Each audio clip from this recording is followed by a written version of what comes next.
8월 13일 이 시각 주요 뉴스입니다.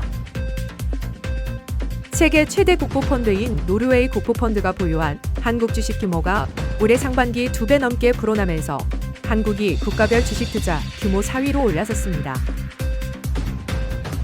미국 7월 CPI가 시장 예상에 부합하는 수준으로 둔화하면서 연준의 9월 금리 동결 가능성이 커졌다는 분석이 나왔습니다. 이재명 대통령이 정부의 가업상 속공제 요건 강화에 대한 업계 반발을 두고 부당 감면 축소는 조세 정상화의 길이라고 밝혔습니다. 오는 19일부터 산잠 지수 펀드의 괴리율 관리 기준이 대폭 강화되지만 운용사 제재는 유예될 예정입니다. 올해 6월까지 우리나라 나라 살림 적자 규모가 84조 4천억 원인 것으로 집계됐습니다. 세계 최대 국부펀드인 노르웨이 국부펀드 NBIM이 보유한 한국 주식 규모가 올해 상반기 2배 넘게 불어났습니다. 한국 주식 보유 가치는 약 41조 6천억 원에서 약 84조 3천억 원으로 102.6% 증가했으며 국가별 주식 투자 규모에서 한국이 4위로 올라섰습니다. 코스피가 같은 기간 101% 넘게 급등한 영향이 컸습니다.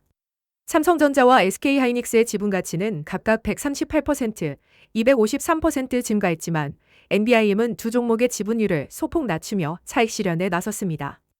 반면 삼성전기는 지분율을 0.23%에서 1.28%로 대폭 늘렸으며 보유가치 증가율은 무려 4,240%에 달했습니다. 주가가 하락한 CJ에도 저점 매수로 지분율을 1.14%에서 3.38%로 끌어올렸으며 하나금융지주와 한화에어로스페이스 등도 추가 매수 종목에 이름을 올렸습니다. 미국의 7월 소비자 물가지수, 즉 CPI가 시장 예상에 부합하는 수준으로 둔화했습니다. 이에 따라 연방준비제도가 오는 9월 금리를 동결할 가능성이 커졌다는 분석이 월가에서 나왔습니다. 7월 근원 CPI는 전년 동월 대비 2.5% 상승으로 6월에 2.6%에서 0.1%포인트 낮아지며 2개월 연속 둔화세를 이어갔습니다. RSM의 조지프 브루스웰라스 수석 이코노미스트는 이번 지표가 연준의 금리 동결 가능성을 높인다고 평가했습니다. 모건 스탠리 웰스 매니지먼트의 앨런 젠트너 수석 경제전략가도 추가 지표에 큰 변화가 없다면 연준이 9월 금리를 동결할 수 있는 상황이라고 설명했습니다. 여기에 7월 비농업 부문 고용이 2만 3천 명 감소하는 등 부진한 고용 지표도 금리 인상 가능성을 낮추는 요인으로 작용하고 있습니다. 다만 9월 최종 결정은 8월 CPI와 생산자 물가지수 발표 결과에 달려있다는 분석도 나왔습니다. 택시, 버스, 마트, 병원 등이 가업상 속공제 대상에서 제외되면서 업계의 반발이 거세지고 있습니다. 이재명 대통령이 이에 대해 직접 입장을 밝혔습니다. 이 대통령은 13일 X의 관련 기사를 공유하며 부당 감면 축소는 조세 정상화의 길이라고 강조했습니다. 또한 이런 업종에 수백억씩 상속세 감면을 계속하는 게 공정한가라고 반문하며 조세 형평성을 직접 거론했습니다. 정부의 2026년 세제 개편안은 가업상 속공제 적용 업종을 축소하고 경영기간 요건도 30년 이상으로 강화했습니다. 앞서 이 대통령은 세제 개편안에 대해 반론 수용 가능성을 열어뒀지만 가업상 속공제 축소만큼은 조세 정상화라는 원칙을 명확히 제시했습니다. 향후 세제 개편안 조정 과정에서 이 기조가 유지될지 주목됩니다. 오는 19일부터 ETF 괴리율 관리 기준이 대폭 강화됩니다. 금융당국은 국내 ETF의 종가 기준 괴리율 허용 범위를 기존 3%에서 2%로, 해외는 6%에서 5%로 축소합니다. 이에 따라 고의나 중과실로 기준을 위반한 증권사, 즉 유동성 공급자에 대해서는 신규 유동성 공급 업무가 제한됩니다. 다만 자산운용사에 대한 신규 ETF 상장 제한 조치는 이번 시에만에서 제외됐습니다.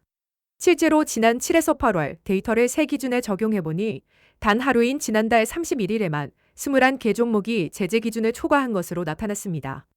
레버리지 인버스 상품의 괴리율 폭이 특히 컸으며 업계에서는 극심한 시장 변동성 속에서 괴리율 관리 자체가 물리적으로 어렵다고 호소하고 있습니다. 금융위원회는 운용사 제재 관련 세부 기준을 추후 구체화할 예정이라고 밝혔습니다. 올해 상반기 나라 살림 적자가 84조 4천억 원으로 집계됐지만 1년 전보다 약 9조 9천억 원 줄어든 것으로 나타났습니다. 기획예산처가 발표한 월간 재정 동향에 따르면 올해 1월부터 6월까지 총 수입은 381조 9천억 원으로 전년 동기보다 61조 3천억 원 증가했습니다. 국세 수입은 223조 원으로 소득세가 10조 4천억 원, 증권거래세가 5조 2천억 원 각각 늘며 세수 증가를 이끌었습니다. 반면 총지출도 425조 8천억 원으로 36조 6천억 원 증가했는데 건강보험 가입자 지원금 조기 배정과 지방교육 재정 교부금 확대 등이 주요 원인으로 꼽혔습니다. 6월 누계 기준 관리 재정 수지 적자 규모는 2023년 이후 가장 작은 수준을 기록했습니다. 법인세 중간 예납이 이뤄지는 8월에는 세수가 대거 유입되면서 수지가 일시적으로 더 개선될 가능성도 있습니다.